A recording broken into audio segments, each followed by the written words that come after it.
Luísa, vamos lá. Deixa eu antecipar aqui um pouco do trabalho do Michel para a gente não abusar da memória dele. O que é o acordo que foi assinado? É um acordo que, de certa forma, é inédito, porque talvez até surpreendentemente contou simultaneamente com a pressão do governo Biden e da equipe de transição do presidente Donald Trump. E por que isso aconteceu? Aconteceu por muitas razões. Uma delas é o Biden, como todo presidente americano, quer deixar uma marca ali, quer mostrar ali, olha, eu fiz uma última coisa relevante. E o Trump tem um monte de coisa que ele tem ambição de fazer, não ter esse problema grande pela frente no primeiro dia de mandato, é bom para ele. E ele tem, eu vou perguntar um pouco para o Michel sobre isso, essa ligação Netanyahu-Trump não é tão óbvia como pode parecer para quem acha que dois governos com apoio da extrema-direita, por natureza, se entendem, as coisas são um pouco mais complicadas do que isso. Então, o que acontece? As forças de Israel vão na direção do leste, vão deixar as áreas mais densamente povoadas de Gaza. Não vão deixar por completo a faixa de Gaza, mas vão deixar as áreas mais povoadas. Existem 5 pontos em particular onde, ao longo da faixa de Gaza, as forças militares israelenses vão continuar ali amontoadas. Aquele corredor Filadélfia, que é um corredor que liga Egito a Gaza, ali vai acontecer a primeira soltura de reféns nas próximas semanas. A área de Rafah, onde tem essa cruzada, essa mudança, esse limite de Israel com o Egito, né, Rafah? Ali vão acontecer as trocas de feridos, as mulheres reféns mantidas pelo Hamas. E o protocolo inclui transferências que vão ser custodiadas pelo Egito, tá certo? Os civis palestinos feridos também vão poder cruzar por Rafah para serem atendidos conforme seja necessário. Tem muita gente machucada e que às vezes não consegue deixar Gaza para ser atendido em hospital e tudo mais. Gaza está em condições bastante precárias. Quem gostaria de voltar para sua casa, por exemplo, na cidade de Gaza, o que restou da cidade de Gaza, vai ser autorizado a fazer esse retorno com garantia de que a cidade de Gaza não vai ser mais atacada, mas vai ter um caminho bastante específico que essa turma vai ter que seguir. Mas eles vão poder fazer esse retorno sem passar por pontos de expensão israelenses e tudo mais. A ajuda humanitária vai começar a poder entrar em maior quantidade dentro da região.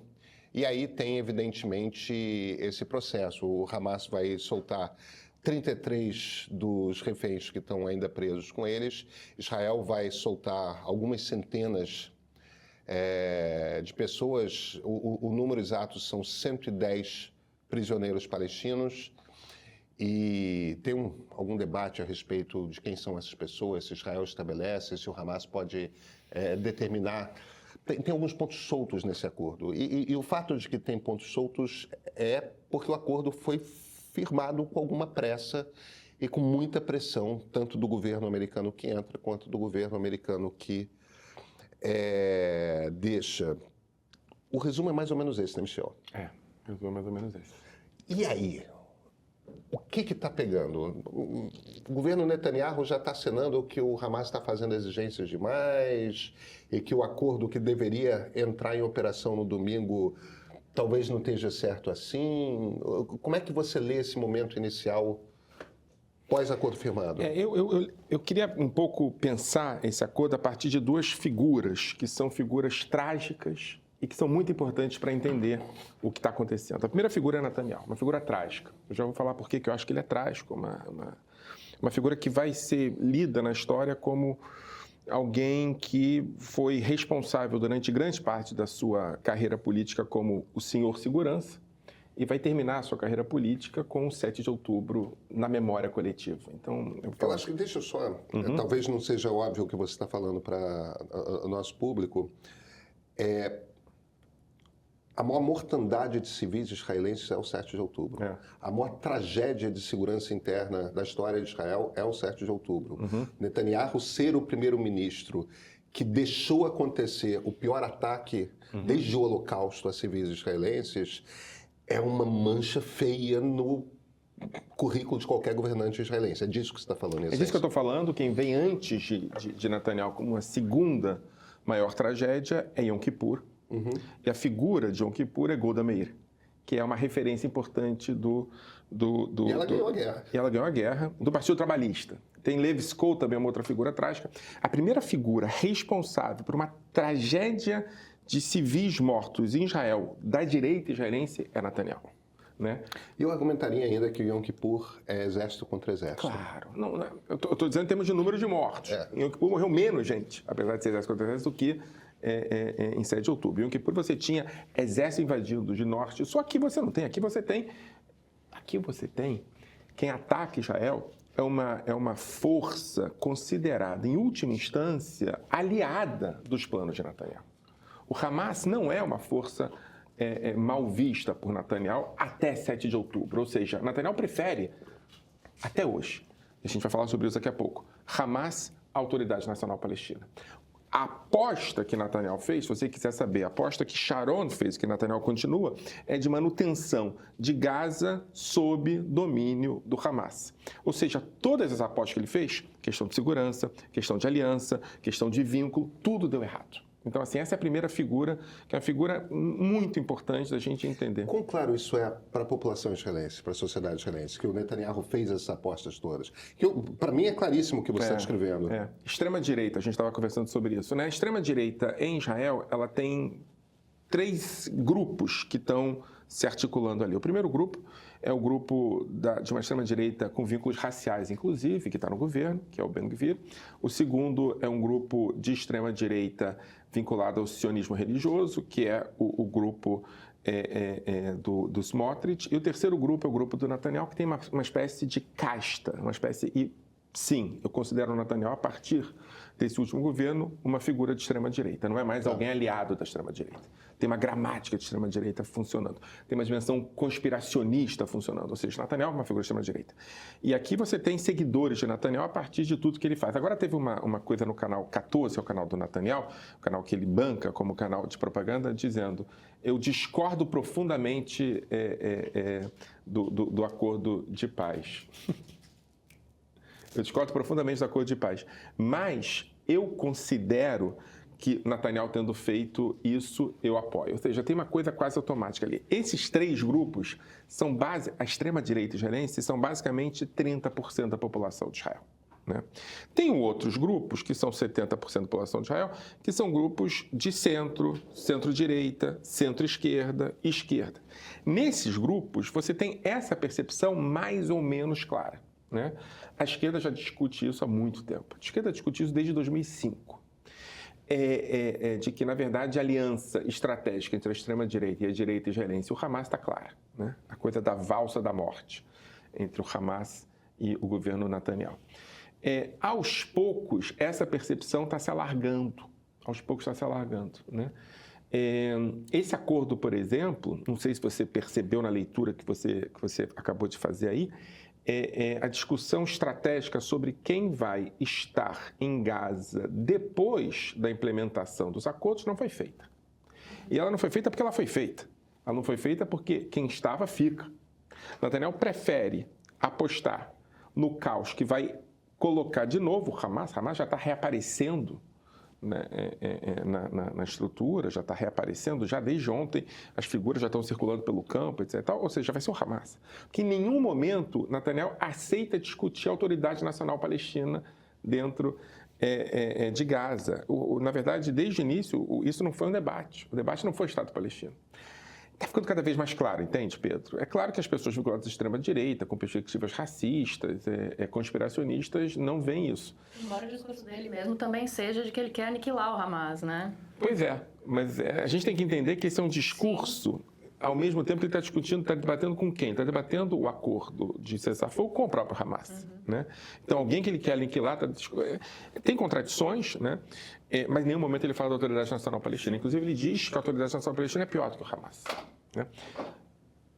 E, rapidamente, assim, o terceiro grupo é o Hamas, mas o segundo grupo, que eu digo que é trágico, é a faixa de Gaza. A faixa de Gaza é um lugar trágico. E aqui eu queria falar um pouco sobre a geografia política da faixa de Gaza. A faixa de Gaza, ela não existe até 48 como faixa de Gaza.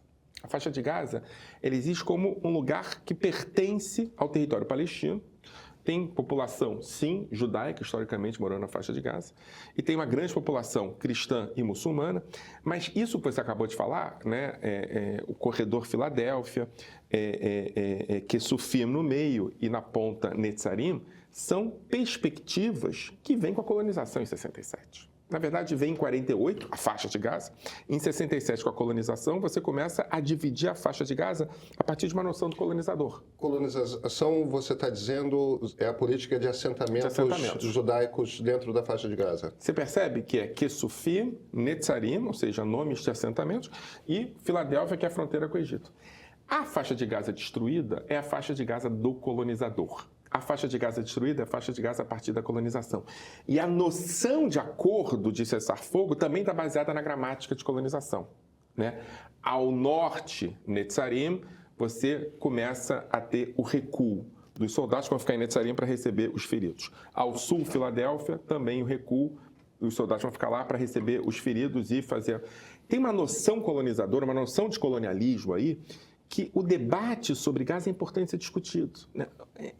Tanto o Hamas quanto o Netanyahu estão estabelecidos a partir dessa perspectiva de gramática colonial em Gaza. Né? Eu acho que isso é muito importante ser entendido. Tanto o Netanyahu quanto o Hamas. Quanto o Hamas. Né? Mas, me ajuda, só me puxa aqui a memória. Foi o governo Olmert ou foi o governo Sharon que tiraram os assentamentos de 2005. Gaza? Foi o Sharon, com a participação do ONU, mas foi o Sharon era ministro. Agora, veja bem, olha que coisa interessante. Você sai de Gaza, eu acho que é um bom momento para começar a discutir. Então, falar sobre Gaza, ninguém entende o que é Gaza, né? Você sai de Gaza em 2005, o final da segunda intifada, logo depois da quebra dos acordos de Oslo, começa a segunda intifada acaba, e aí você não negocia, e você estabelece a saída de Gaza, né, de maneira unilateral. Quem é que está em Gaza? Quem está em Gaza é o Hamas, que acabou de dar um golpe em 2004 na Autoridade Nacional Palestina. Já a saída de Gaza de maneira unilateral é um diálogo entre o Hamas e a direita israelense. Entende? O que acontece em 2023, o que acontece em 7 de outubro, é, em algum sentido, o auge desse diálogo profundo, radical, entre a direita israelense, a extrema-direita israelense e o Hamas, numa base colonial que é Gaza, depois de 67 e depois de 48. Você fala de 3 figuras trágicas. Você não explicou por que você considera Benjamin Netanyahu uma figura trágica. Benjamin Netanyahu construiu a sua carreira como alguém que ia recriar o lugar de Israel no mundo, ia produzir a ideia de que Israel seria a grande potência no Oriente Médio e no mundo, a noção de Startup Nation e tudo isso, a partir de uma perspectiva ultraliberal na economia e absolutamente radical na segurança. E dizia Netanyahu o seguinte, olha, eu garanto a segurança, né? Porque as tragédias em termos de segurança em Israel aconteceram todas durante os governos trabalhistas, né? 67, 73, a primeira intifada, a segunda intifada, não é? As tragédias que aconteceram nos governos do Likud foram fora de Israel, o Líbano, por exemplo. Mas aí morreram militares. Quando a gente fala de morte de civis, a gente está falando dos trabalhistas. Existem, acho que vale a pena eu só trazer 2 elementos que talvez nosso público não saiba. Primeiro, Netanyahu ele vem de uma família que é muito importante em Israel. O pai dele é um historiador importante, o irmão dele é herói militar israelense, né? Eu adoro falar da biografia da família Netanyahu, porque para mim explica muita coisa. O pai, eu nunca li nenhum livro do pai dele, mas pelo que eu leio em geral a respeito, ele é um historiador muito respeitado. Não. Quer dizer, é um historiador que baseou a sua produção acadêmica na noção de continuidade entre terra e povo a partir dos estudos medievais da Inquisição e dos judeus na Inquisição. Ele talvez seja o grande arquiteto dos estudos medievais sionistas, né? É uma figura importante, é claro que eu discordo profundamente da sua perspectiva acadêmica, típica de uma certa geração fundacional da historiografia sionista, mas, em termos políticos, ele apostou em vários cavalos errados, né? Ele achou que ele ia ser o substituto de Jabotinsky, quando quem foi o substituto de Jabotinsky foi Begin. Ele apostou que ele ia ser uma grande referência diplomática, quando, na verdade, não foi, né? E aí você tem o filho mais velho, que é o Yoni Netanyahu, que é uma figura que, além de ser uma figura heroicizada em termos militares, começa a pensar Israel também, né? Indo um pouco mais para um debate sobre Jabotinsky, um debate de Jabotinsky. E aí, enfim, não quero discutir muito isso, porque um debate da grande liderança de direita israelense, que é uma liderança liberal, né? Jabotinsky é uma liderança liberal, mas que discute a questão da segurança em primeiro lugar, né? Então, Yoni tem esse lugar, né? Um lugar de um debate liberal, uma democracia liberal, etc. e tal, cidadania plena para os árabes, mas um debate sobre direitos nacionais limitados para os árabes. E Netanyahu, Pedro, era um vendedor de seguro nos Estados Unidos.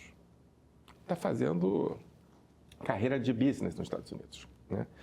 E aí, a partir desse momento, ele se transforma, né, na morte do Yoni Netanyahu e na crise que isso produz na família. O irmão dele morreu na operação na África, tentando salvar reféns num sequestro de avião. Foi o único militar morto, né? Ele produziu, né? Rabin era o primeiro-ministro, ele produziu as estratégias, né? O avião foi embaixo do radar de Israel até a África, até Entebbe, e aí ele foi o único morto, né? É a grande referência, a grande liderança, tanto que Netanyahu recupera e resgata o tempo todo que ele também é de uma família de soldados mortos, etc. e tal. Quando o Yoni morre, e isso cria uma crise na família, Netanyahu aparece já na diplomacia como a grande referência da família Netanyahu, né? E é uma figura, tem agora, vale muito a pena ler os Netanyahus, eu acho que está em português, né? Uma biografia da família Netanyahu, em que Netanyahu é uma figura que costumava visitar os bairros ortodoxos em Jerusalém para atacar pedras ortodoxas, uma figura assim meio delinquente da família, que nunca foi preparada para ser liderança política, mas quando vira liderança política, na minha avaliação, com a perspectiva de que ele vai recuperar e resgatar o lugar de honra perdido pela família. Se meu pai não foi o sucessor de Jabotinsky, e se meu irmão não conseguiu sobreviver e virar uma referência da direita israelense, eu vou ser essa figura, né? Uma coisa interessantíssima, em 92, quando ele é líder da oposição, ele pede seguranças porque ele diz que está sendo perseguido. Ele não está sendo perseguido. E a partir dessa lógica, dessa gramática do homem perseguido, do homem que querem matar, etc. e tal, ele acaba se produzindo como uma figura também heróica da direita. E essa figura heróica da direita é baseada em duas referências. Sucesso econômico, eu transformei Israel numa potência econômica, e sucesso de segurança. 7 de outubro quebra tudo, né? O PIB ainda não se recuperou em Israel, né? Queda de 20% anual. E em termos de segurança, a gente já falou sobre isso. Então, Netanyahu é uma figura que hoje ele vai ter que lidar com a desconstrução de tudo aquilo que ele está construindo na sua biografia. 7 de outubro não vai ser apagado da memória. A gente nem sequer começou a entender o que aconteceu no 7 de outubro. A gente ainda vai entender o que aconteceu no 7 de outubro. Desculpa, mas em que sentido você acha, o que você acha que falta para ser compreendido? A construção de uma estratégia de segurança que concentra soldados e elementos militares na Cisjordânia e não em Gaza é uma pergunta, né? A falta de construção de urgência no deslocamento desses soldados de um lugar para outro é outra pergunta, né? A falta de estratégia, né? tanques que não estavam dispostos, não sei o quê, é uma terceira pergunta, né? Como é que aí começam perguntas muito importantes em termos de segurança e informação mesmo. Netanyahu desmobilizou todos os grupos de informação antes do 7 de outubro que lidavam com informação política, não informação subterrânea, informação política. O que essas pessoas estavam falando em Gaza, né? E aí, antes do 7 de outubro, 2 anos antes do 7 de outubro, né, Sinwar participa de uma conversa muito importante sobre o que eu vou chamar aqui de messianismo islâmico, né? A ideia de que é fundamental agora acelerar o processo de limpeza daquela região e de construção de um califado islâmico na Palestina. Quem fala sobre isso são os soldados da informação que falam: isso está acontecendo no subterrâneo, isso está acontecendo aqui, ó, na superfície, né? Netanyahu não só desconsidera essa informação, né, como desmobiliza essa função. A pergunta é por quê? Né? Eu acho que tem a ver com racismo, tem a ver com a ideia de que palestinos não pensam em termos intelectuais sobre o futuro do Islã. Palestinos estão sempre discutindo no subterrâneo, são ameaça, não são agentes que pensam, né? Mas isso tudo vai ser colocado na mesa, né? Em última instância, quem produziu a concentração de soldados na Cisjordânia e não em Gaza, ou na fronteira da Cisjordânia, não em Gaza, foi a liderança política, né?